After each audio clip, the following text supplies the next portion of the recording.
सरकार को मेरी बहुत बहुत शुभकामनाएं। मेरे प्यारे देशवासियों, आप जानते ही हैं कि अगले रविवार 31 अक्टूबर को सरदार पटेल जी की जन्म जयंती है। मन की बात के हर श्रोता की तरफ से और मेरी तरफ से मैं लौह पुरुष को नमन करता हूं। साथियों, 31 अक्टूबर को हम राष्ट्रीय एकता दिवस के रूप में मनाते हैं। हम सभी का दायित्व है कि हम एकता का संदेश देने वाली किसी न किसी गतिविधि से जरूर जुड़े।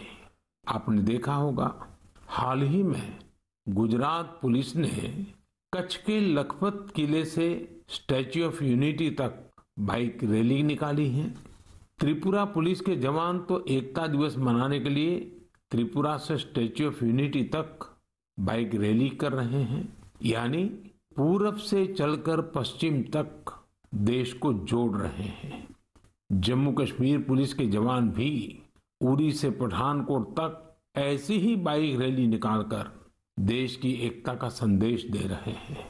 मैं इन सभी जवानों को सैल्यूट करता हूं। जम्मू कश्मीर के ही कुपवाड़ा जिले की कई बहनों के बारे में भी मुझे पता चला है।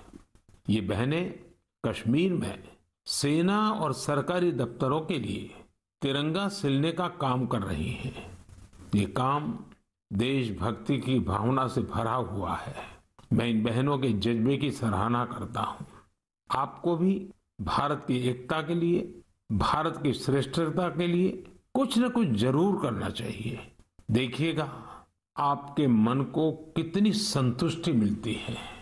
साथियों, सरदार साहब कहते थे कि हम अपने एकजुट उद्यम से ही देश को नई महान ऊंचाइयों तक पहुंचा सकते हैं। अगर हम में एकता नहीं हुई तो हम खुद को नई नई विपदाओं में फंसा देंगे। यानी राष्ट्रीय एकता है तो ऊंचाई है, विकास है। हम सरदार पटेल जी के जीवन से, उनके विचारों से बहुत कुछ सीख सकते हैं। देश के सूचना और प्रसारण मंत्रालय ने भी हाल ही में सरदार साहब पर एक पिक्टोरियल बायोग्राफी भी पब्लिश की है। मैं चाहूंगा कि हमारे सभी युवा साथी इसे जरूर पढ़ें।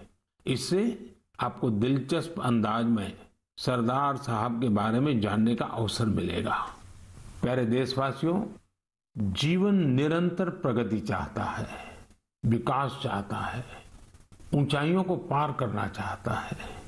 विज्ञान भले ही आगे बढ़ जाए, प्रगति की गति कितनी ही तेज हो जाए, भवन कितने ही भव्य बन जाए, लेकिन फिर भी जीवन अधूरापन अनुभव करता है। लेकिन जब इनमें गीत, संगीत, कला, नाट्य, नृत्य, साहित्य जुड़ जाता है तो इनकी आभा, इनकी जीवंतता अनेक गुना बढ़ जाती है।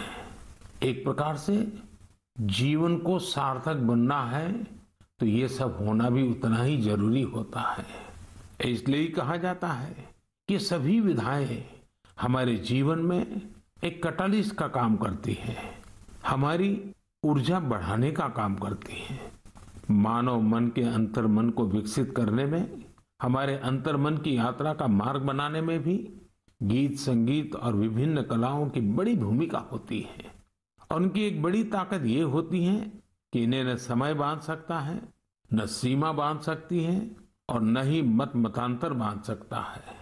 अमृत महोत्सव में भी अपनी कला, संस्कृति, गीत, संगीत के रंग अवश्य भरने चाहिए। मुझे भी आपकी तरफ से अमृत महोत्सव और गीत संगीत कला की इस ताकत से जुड़े ढेरों सुझाव आ रहे हैं। ये सुझाव मेरे लिए बहुत मूल्यवान है। मैंने इन्हें संस्कृति मंत्रालय को अध्ययन के लिए भेजा था। मुझे खुशी है कि मंत्रालय ने इतने कम समय में इन सुझावों को बड़ा गंभीरता से लिया और उस पर काम भी किया। इन्हीं में से एक सुझाव है देशभक्ति के गीतों से जुड़ी प्रतियोगिता। आजादी की लड़ाई में अलग अलग भाषा, बोली में देशभक्ति के गीतों और भजनों ने पूरे देश को एकजुट किया था। अब अमृतकाल में हमारे युवा देशभक्ति के ऐसे ही गीत लिखकर इस आयोजन में और ऊर्जा भर सकते हैं। देशभक्ति के गीत मातृभाषा में हो सकते हैं, राष्ट्रभाषा में हो सकते हैं और अंग्रेजी में भी लिखे जा सकते हैं, लेकिन ये जरूरी है कि रचनाएं नए भारत की नई सोच वाली हो, देश की वर्तमान सफलता से प्रेरणा लेकर भविष्य के लिए देश को संकल्पित करने वाली हो। संस्कृति मंत्रालय की तैयारी तहसील स्तर से राष्ट्रीय स्तर तक इससे जुड़ी प्रतियोगिता कराने की है। साथियों, ऐसे ही मन की बात के एक श्रोता ने सुझाव दिया है कि अमृत महोत्सव को रंगोली कला से भी जोड़ा जाना चाहिए। हमारे यहाँ रंगोली के जरिए त्योहारों में रंग भरने की परंपरा तो सदियों से है। रंगोली में देश की विविधता के दर्शन होते हैं। अलग अलग राज्यों में अलग अलग नामों से अलग अलग थीम पर रंगोली बनाई जाती है। इसलिए संस्कृति मंत्रालय इससे भी जुड़ा एक नेशनल कंपटीशन करने जा रहा है। आप कल्पना करिए, जब आजादी के आंदोलन से जुड़ी रंगोली बनेगी, लोग अपने द्वार पर, दीवार पर किसी आजादी के मतवाले का चित्र बनाएंगे, आजादी की इस घटना को रंगों से दिखाएंगे, तो अमृत महोत्सव का भी रंग और बढ़ जाएगा। साथियों, एक और विधा हमारे यहाँ लोरी की भी है। हमारे यहाँ